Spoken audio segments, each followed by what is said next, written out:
Assalamualaikum warahmatullahi wabarakatuh. Swastiastu, namo buddhaya, salam kebajikan, salam sejahtera untuk kita semua. Pancasila seringkali kita anggap sebagai dasar negara yang final dan mutlak. Namun, apakah kita benar-benar sudah meresapi maknanya? Pada kesempatan kali ini, kami dari kelompok oligarki. Dengan saya Muhammad Albi Albari dengan NPM 2515014. Pada kesempatan kali ini, kita akan mengalihkan fokus kita pada Pancasila sila kelima, keadilan sosial bagi seluruh rakyat Indonesia. Kalimat yang terdengar agung, namun maknanya seringkali kabur dalam masyarakat. Keadilan sosial dalam Pancasila berdiri atas 3 pilar. Pertama, pilar distributif, di mana tentang distribusi kekayaan, sumber daya, dan kesempatan secara adil dan proporsional. Yang kedua, pilar keadilan yang legal, jaminan bahwa setiap warga negara sama di hadapan hukum tanpa terkecuali. Dan yang ketiga, pilar keadilan komutatif, di mana ini memastikan tidak ada eksploitasi dalam hubungan antar individu. Konsep ideal ini adalah jantung dari nilai dan cita-cita berbangsa kita. Namun, tercetus satu pertanyaan, yaitu bagaimanakah negara mencoba menerjemahkan konsep besar keadilan ini dalam kebijakannya? Perkenalkan, nama saya Fahmi Rashid Afizal, NPM 2515031-032. Negara memiliki tanggung jawab besar untuk mewujudkan keadilan bagi seluruh rakyatnya.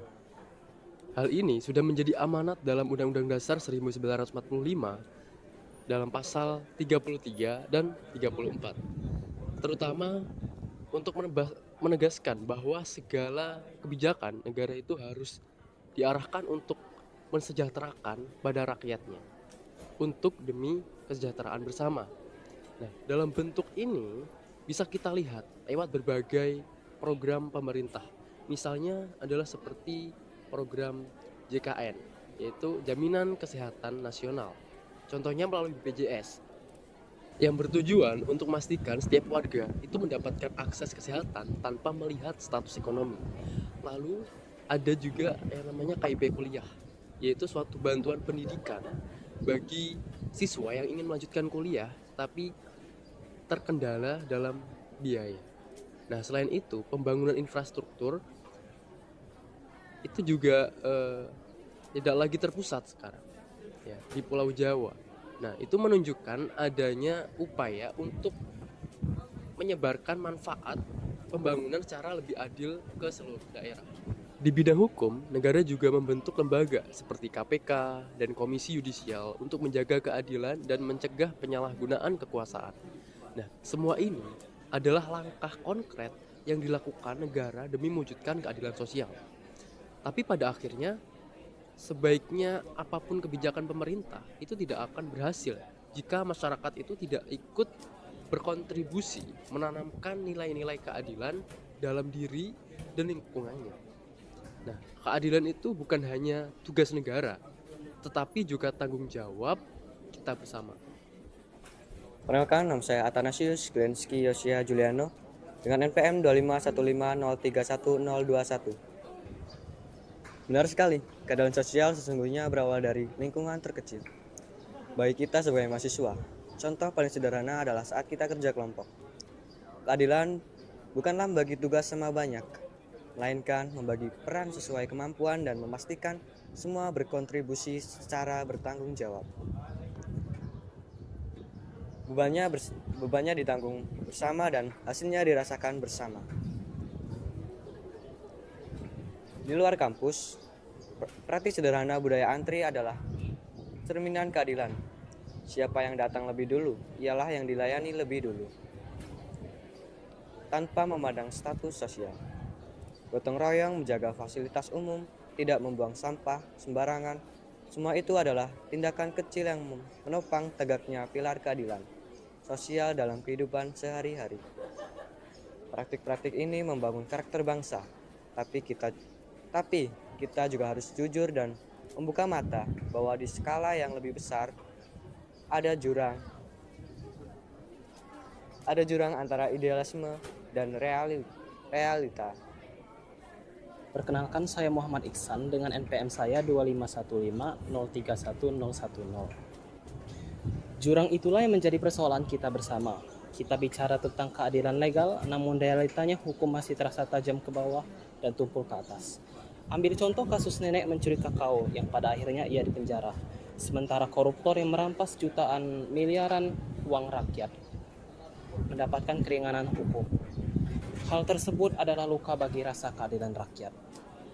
Kita bicara tentang keadilan distributif, tapi faktanya data menunjukkan bahwa tingkat ketimpangan ekonomi kita masih menjadi yang tertinggi di kawasan. Segelintir orang memiliki jumlah aset dan lahan yang jutaan tidak bisa dibayangkan, sementara rakyat masih berusaha mendapatkan kebutuhan dasar. Hal tersebut merupakan masalah, dan akar masalah tersebut sudah jelas, yaitu korupsi yang sistematik dan penegakan hukum yang lemah. Tanpa keberanian untuk membongkar dua masalah tersebut, keadilan sosial hanya akan menjadi sebuah retorika belaka. Ini adalah potret jujur bangsa kita, sebuah pekerjaan rumah raksasa yang tidak bisa lagi kita abaikan. Lalu, bagaimanakah kita harus menyikapinya? Saya Yuda Dias Dewananta dengan NPM 25150310002. Dari semua yang telah disampaikan, satu hal menjadi jelas. Keadilan sosial bukanlah sebuah kondisi yang statis, melainkan sebuah perjuangan yang dinamis dan tak pernah usai. Ia adalah sintetis antara konsep filosofis yang luhur, kebijakan negara yang berpihak, praktik nyata dalam masyarakat, dan keberanian untuk mengkritik saat terjadinya penyimpangan. Keadilan sosial bukanlah warisan, melainkan tujuan yang harus kita perjuangkan setiap hari. Perjuangan itu ada di tangan pemerintah yang harus berani membuat kebijakan dan memberantas korupsi. Perjuangan itu ada di tangan aparat penegak hukum yang harus tanpa pandang bulu. Dan yang terpenting, perjuangan itu ada di tangan kita sebagai mahasiswa, pemuda, dan seluruh rakyat Indonesia dengan terus belajar bersuara kritis dan memulai keadilan dari lingkungan kita sendiri. Karena membangun keadilan sosial bagi seluruh rakyat Indonesia adalah tugas sejarah kita bersama.